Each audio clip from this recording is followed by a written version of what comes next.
Good morning. Thank you all for being here. While Republicans continue to conduct sham proceedings on the Minnesota House of Representatives floor and in fake committees, DFLers are doing real work in their communities. And we're excited to be here today to talk about the lives of Minnesotans and the agenda we have to improve their lives. We think that's what Minnesotans expect of their legislators. DFLers continue to be focused on supporting workers and families because we know that's the best way to build a strong economy. While corporate profits continue to grow, Minnesota workers are not receiving their fair share of the wealth that they are helping to create. Everyone has a story of being nickeled and dimed, overcharged and underpaid, and it's time for that to change.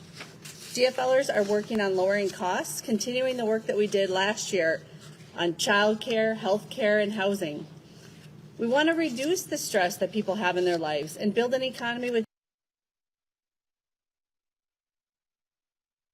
jobs that have wages and benefits that can support a family. That's why it's so important that Republicans stop their efforts to illegitimately overturn the results of a lawful election and quit their sham, unlawful, unconstitutional proceedings, come back to the negotiating table, and work with Democrats on the business of the people. Next, I'll turn it over to Floor Leader Long. Well, good morning, everyone. Democrats are committed to an economy that works for everyone and not just the rich and powerful. And we have seen this week, unfortunately, an attempted legislative coup to try to kick out one of our members, Representative Brad Tabke. And yesterday we started to answer the question about why, when they started to release their fake top 10 bills, which included a repeal of the very popular 100% clean energy law, and it included an effort to roll back our efforts to allow Dreamers access to higher education. So we also know, based on their public statements and based on some of their fake hearings, that they're not going to stop there, that they're planning to come after paid family medical leave, they're planning to come after reproductive rights, they're coming after our consumer protections, and they're coming after universal school meals. Well, we're not going to let them, but what we will do is work with them on the common sense solutions that we are here today to roll out in our agenda. Once we get back to power sharing, we're hoping that the GOP will work with us on clean water protections, like including working towards getting more lead out of our drinking water. We're hoping that they're going to work with us on expanding insurance options to include birth control, and we're hoping that they're going to work with us on the important affordability protections that my colleagues are going to talk about today. And with that, I'll turn it over to Representative Katiza-Wattoon. Good morning, everyone, and thank you for being here. As the incoming DFL chair of the Children and Families Committee, I'm thrilled to discuss our priorities for this incoming session. We know that every child in Minnesota deserves a great start to life, and we all benefit when that happens. But right now, young people and young parents are seeing the incoming and increasing costs of daily life and wondering, are we going to limit the size of our family? Are we going to decide to have children in the first place? And the dangerous ideas of repealing some of the progress that we have made over the last two sessions, including paid family and medical leave and a nation-leading child tax credit, are harmful to the children and families of Minnesota. So making Minnesota the best place to raise a family means that ensuring everyone can put food on the table so no child goes hungry, making childcare more affordable so that parents can go to work or go back to school, and partnering with parents and caregivers to ensure that every child is safe and supported as they grow. I'm grateful to PICA for hosting us here today. They do tremendous work in the area of Head Start and working with parents to ensure that they can re-enter the workforce. And I am thrilled to pass it along to Representative Bierman to discuss healthcare priorities. Good morning, everybody. Robert Bierman, Apple Valley, Chair of the Health, Finance, and Policy Committee. DFLers will prioritize people's health and rein in the private profits of healthcare, insurance, and drug companies that are harming and exploiting Minnesotans. Democrats will increase access to dental, maternal, and mental health care in underserved communities across the state, combating the reduction and elimination of hospital services, particularly in greater Minnesota, and continue working to expand mental health care, including treatment for substance use disorder. DFLers continue our daily work to meet the pressing needs of access to mental health care, lowering prescription drug costs, and addressing the hospital access and services cuts that we've seen. We need to improve the rates for providers as well, and that will be a major point of our work this session. We need to work together to build a stronger, more prosperous, and healthier Minnesota. Thank you, and I'll turn it over to Representative Hare. Good morning, everyone.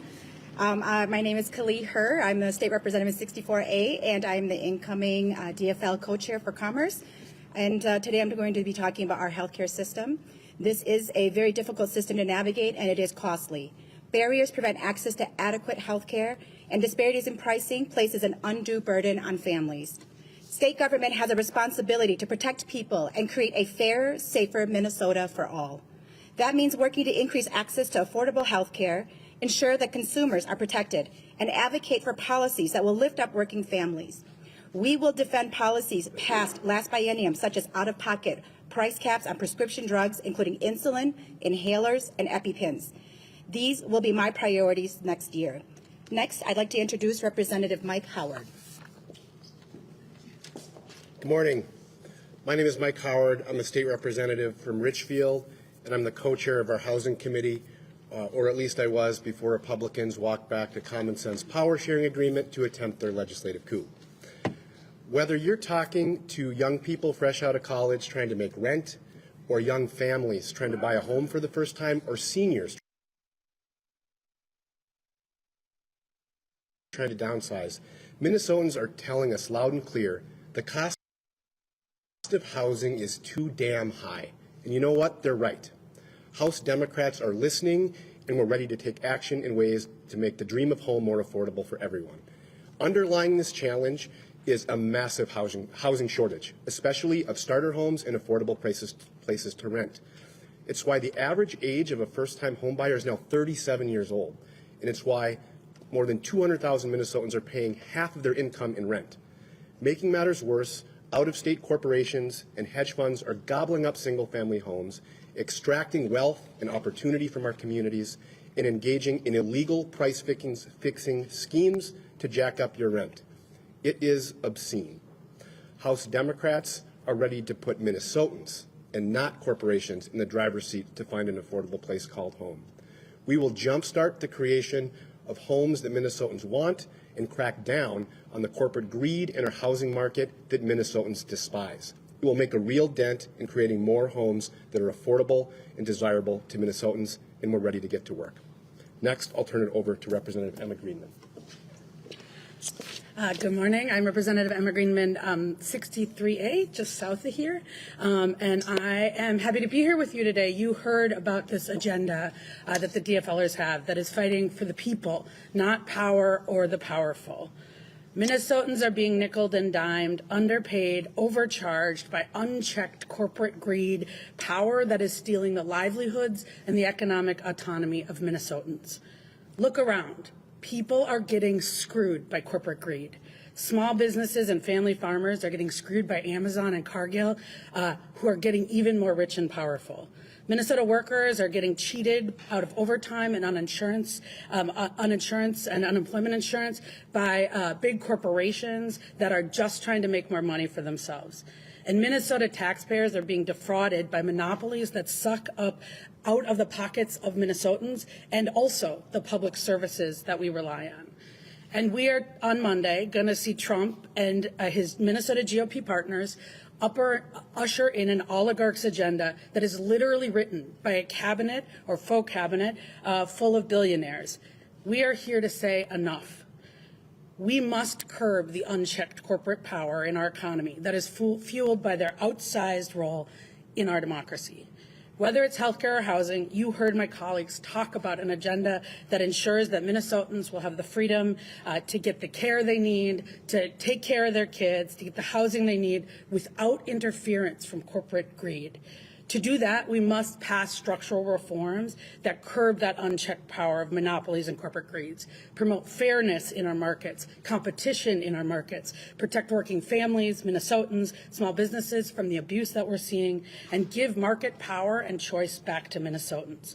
It is time to get our economy and our democracy back into the hands of Minnesotans, and that's what we're here to do. Thank you, and I will turn it over to leadership for questions.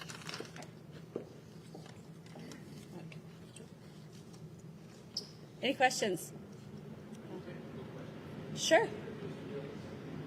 There is no hopper right now. Secretary Simon adjourned the Minnesota House on January 14th, and so there is no legal hopper. That a speaker can allow pre-filing, but we don't have a presiding officer, so that's usually a second-year thing where pre-filing will occur.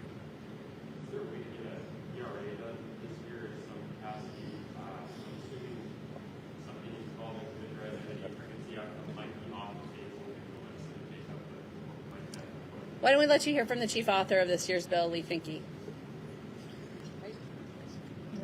Yeah. Hello, Lee Finke, 66A. I am carrying the ERA this year as well as the House Chair of the Reproductive Freedom Caucus. The ERA remains a caucus priority. Obviously, the outlook is different this year than it was last year, but I intend to carry it, introduce it, and make sure that we are moving towards the passage of this inclusive ERA. And I'm very encouraged, actually, just this morning on the radio on the way here, I hear President Biden authorized the U.S. constitutional amendment of the ERA as fulfilled. That's an extremely important move after 100 years of work, and we will continue to do that work in Minnesota, and we will pass it as soon as that opportunity comes.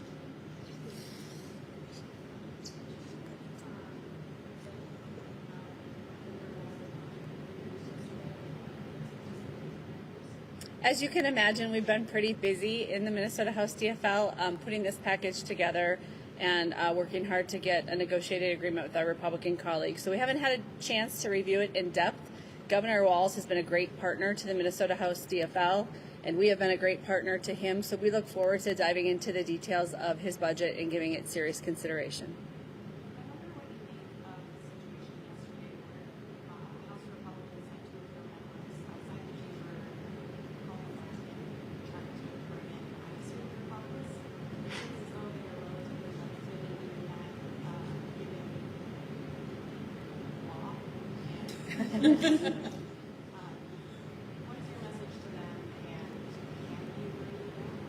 No, they can't. They don't have any legal authority to bring us back. First of all, they're not lawfully organized, so there's no, they don't have any authority at all. Second of all, Minnesota law doesn't provide that. I mean, at different times when I've been in the chamber, whether I've been presiding or a different presiding officer has been presiding, I have asked the sergeant at arms when we're looking for absent members, like, what can you actually do? Like, are you going to go bear hug somebody and bring them on in? And they're like, well, we'll try their cell phone, you know. So it's in Minnesota, the structure that we have is rather genteel. In Oregon and Wisconsin and Texas, where you had same governor party as legislative majorities, they deployed state troopers to bring in absent members. But as I outlined that we might have to move to this tactic, I became confident in my conversations with my Democratic colleagues that the state troopers will not be deployed to pick up House Democrats. I'm wondering what you're telling members about where they can be in the Capitol complex right now. I mean, the whole Capitol complex, the Capitol building, is there a clear precedent on that? We're staying away from the whole Capitol complex because we don't want to have any confrontations with Republican members who might be experiencing high emotions. I think it's just better for us to be in our districts, doing the work in our districts. For me personally, I had been struggling to find time in the first week of the session to meet with my mayor and my police chief. And because of the Republicans' illegal seizure of the chamber and our need to not go back on Wednesday, I was able to meet with both my mayor and my police chief and have the kind of conversations that are really hard to squeeze in around obligations in St. Paul. So this current situation is allowing all of us more time to focus on the part of our job that deals with meeting people in our districts. Is any of this agenda time sensitive? In other words, as this kind of walk out becomes protracted, will there be anything that have to cut off? No, the legislative session sort of unofficially begins once we get the February forecast. At the end of February, we'll get the February forecast. About 2 weeks later, we'll get the governor's budget. And then usually, and I would anticipate this year, we would get all 4 caucuses to propose what we call in the House a budget resolution. I don't know what they call it in the Senate, of how much money for each area. So totaling up the amount that we have available from the February forecast numbers. So the first 7 weeks of session are really useful for new people, but for people who've been there, it's a little bit of death by PowerPoint. And most of the information we get in the first 7 weeks is information we can get from emails and reports from agencies. We don't need to be in a committee to hear it. On the flip side, some of this agenda is just playing defense on things you guys have already done. And I wonder if, again, this walkout and protracted nature of it is helpful on that. Well, the reason why we are denying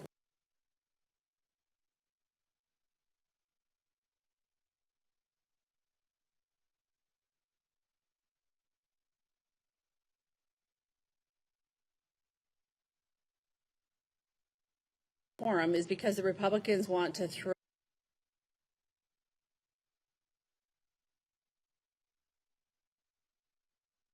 out a lawfully elected member, and they have not committed to stop at just one. As I've said, they have proposed different procedures for Brad Tapke as for other people, which tells me there are other people on their list. They're not done with one. Clearly, we will be protecting the wins of 2023 Minnesota forward without looking backwards and trying to undo things that were done. It doesn't mean we won't talk about some of the issues from the last 2 years.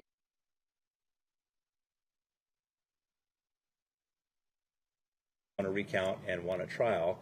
And I think the answer, they believe that if they are able to kick him out, they believe that they will win that special election. They believe that that will allow them to repeal the things that we are talking about today, to roll back paid family medical leave, to go after the 100% clean energy bill, to go after higher education for dreamers, to go after free school meals. So these are the things that we believe they are trying to get to. And that is the why for why they're trying to kick out Representative Tapke. So maybe this is a question from an outsider looking in, but every so often people look at their elected leaders for maybe like a role model or how to act in certain situations. What message do you think this whole situation sends to Minnesotans on how to act when things aren't going your way and how to get along with someone you might not agree with? Yeah, I think the Senate is providing a great example right now where they reached a power sharing agreement and they went in and respectfully honored their member, Carrie Diedzek, who passed away. In the Minnesota House, what you're seeing is people taking a principled stand on issues they believe are important. The principle of preserving our democracy and honoring elections is important enough to do hard things. Sometimes when you aren't willing to stand up for something, you have to ask yourself, do you really stand for it in the first place? And what we're doing is hard. We know we're taking some heat for it, but the principles that we're standing up for are important enough to take that heat. I have nothing but respect for Leader Dameth as the leader of her caucus. I want to reach an agreement with her. I went very, very far in offers to avoid what happened on the first day. I offered up a pound of flesh for their right wing, and it became clear to me that Representative Dameth wanted to fight. So sometimes when you want to negotiate, somebody else wants to fight, you're left with fighting, and we're going to fight, and we're going to win. If they want to negotiate, we'll go back to the negotiating table. If they want to fight, we'll fight till we win.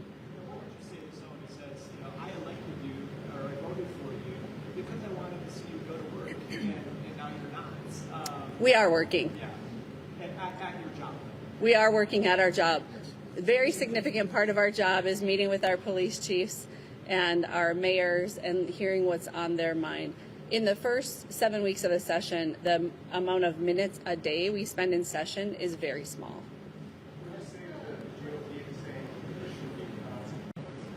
Sorry, I think she was first.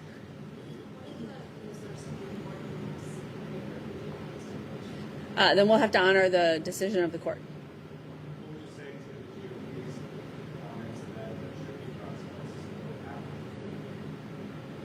There are consequences. What we offered was that they would run the chamber as though they were a majority, even though they don't have a majority.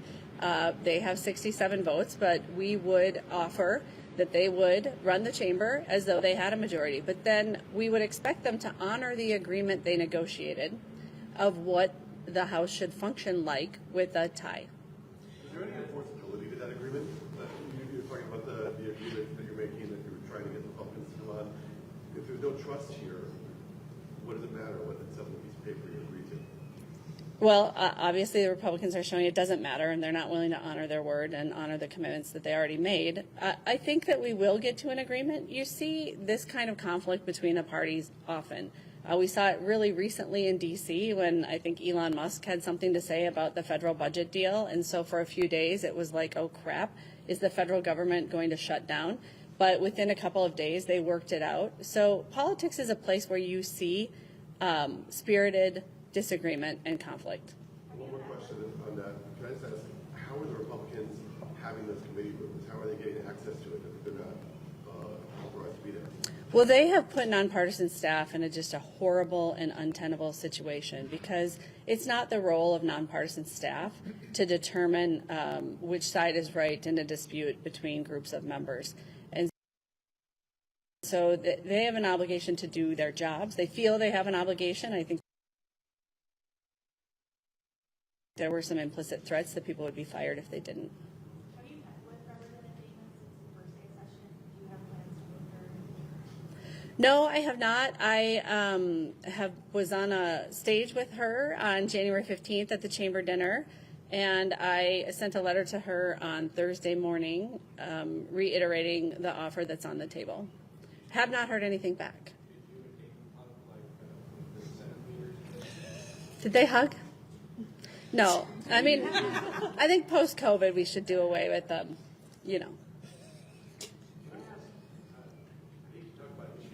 No, please. That's what we're here for.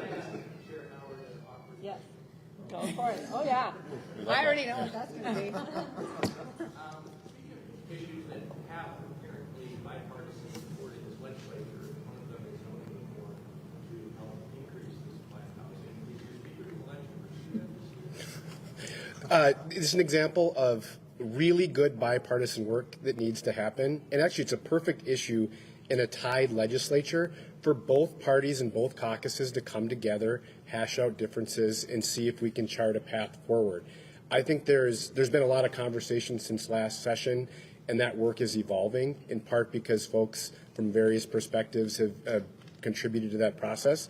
But what I would say on those issues in particular, it's the exact issue where we need to get back to work and would call on our Republican colleagues to get serious about co-governing. We were having incredible bipartisan conversations literally right up to the day before the session began that involved leads in each chamber and housing on these issues and making incredible progress.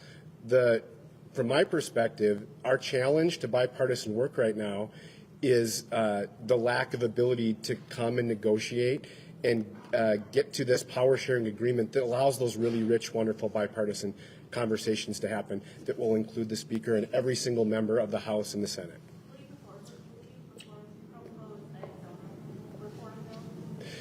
There are several bills that will be introduced on this topic, many that come from ideas from various stakeholders, including cities who had some challenges with the bills. They will not be the same bills that were introduced last session. And could I just say, I don't have unilateral veto of any issue. We make decisions as a caucus, and I have to figure out when we have the votes and when we don't. Michelle? We did shut down that bill last year. There were not enough votes to pass it.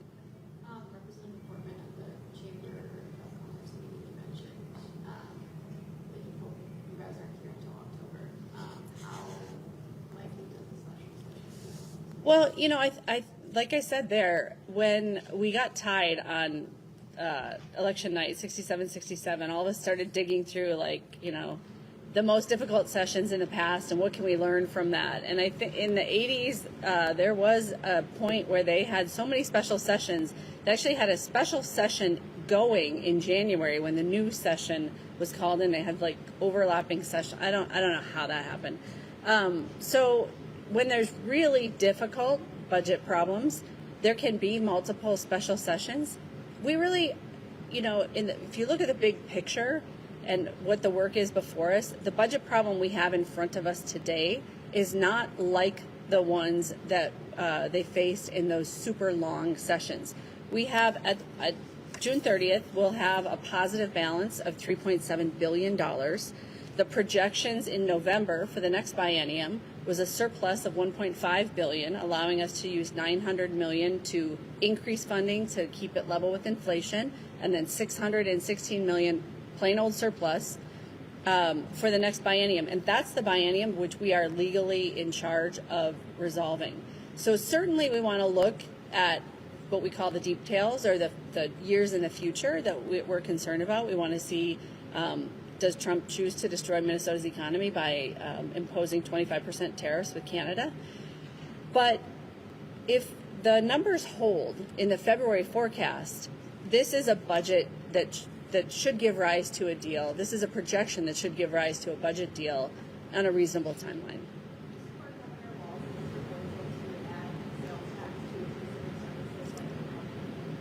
I haven't had a chance to look at it, and given my current position of speaking for a caucus and not myself individually, I probably shouldn't comment on that, but I did propose something similar in 2007.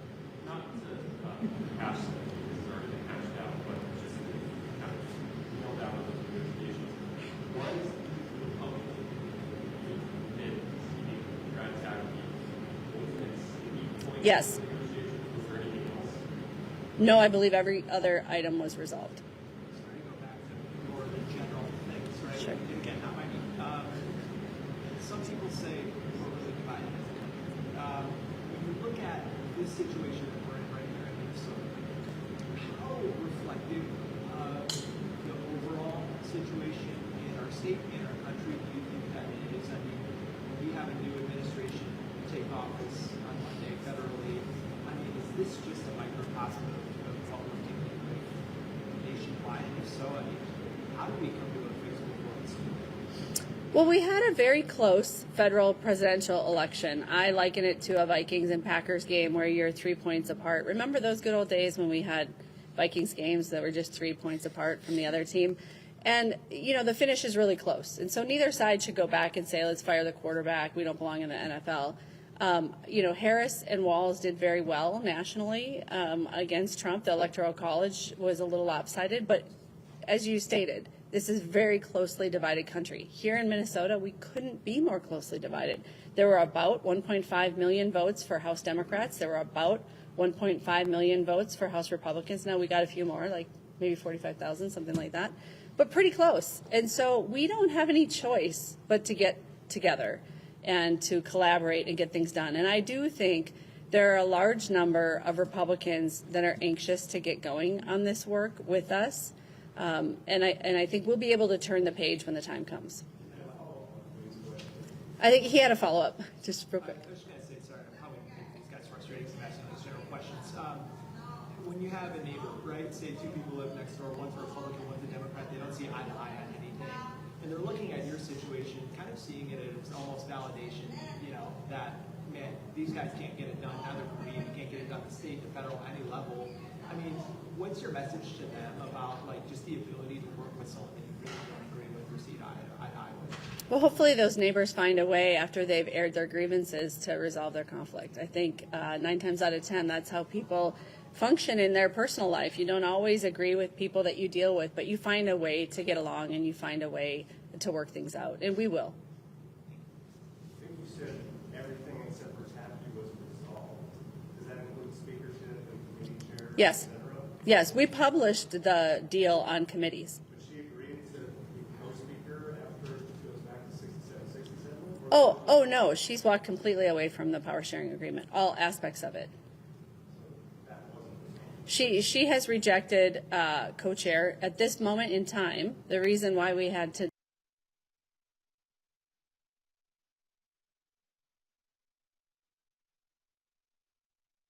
deny quorum was not only that they're going to kick out Brad Tapke, she has rejected co-chairs, she's rejected equal numbers of members on committees, she's rejected co-speaker. Yeah, and after presumably getting back to 67, you know? Yes, yes. So what they wanted to do is they wanted to use their 2-week, 1-vote edge to elect a speaker, Republican speaker, take control of all the committees, and then never change that. She certainly said she was willing to talk about it, but once that ship sails, there'd be no way for us to right that ship. We would have no leverage at all to keep Tabke or restore the power sharing agreement if we would have gone into session on the first day. But to clarify, you just said the only sticking point was Tabke. Bef- Just by Well, the only sticking point before we finalized the agreement. Unfortunately, we didn't get the tab key decision until the morning that session started. So, for us, when we got the Curtis Johnson decision on December 20th, our first instinct was we're going to appeal, right? We disagree.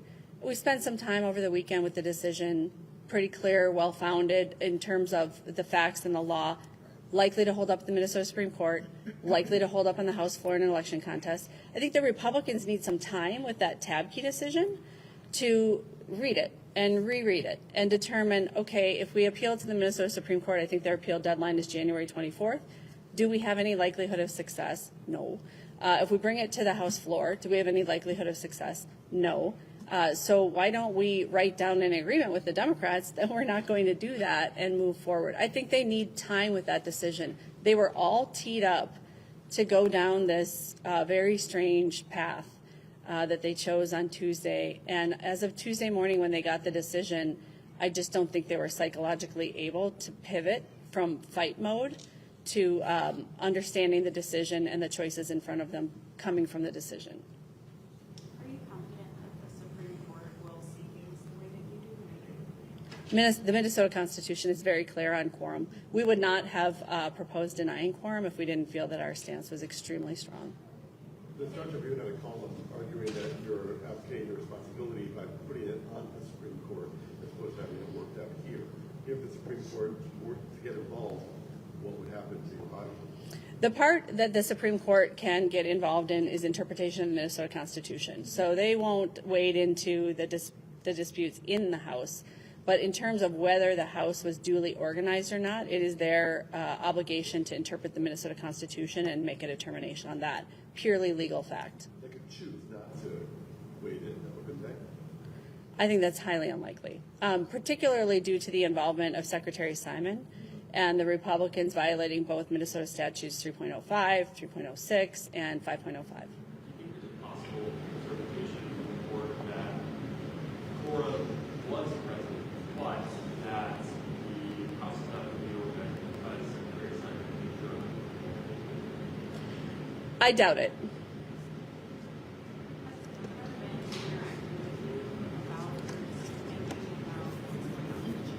We keep in touch. Yeah. He's our partner and ally. All right. Okay. Thanks all. The one more is where's the closest donut shop?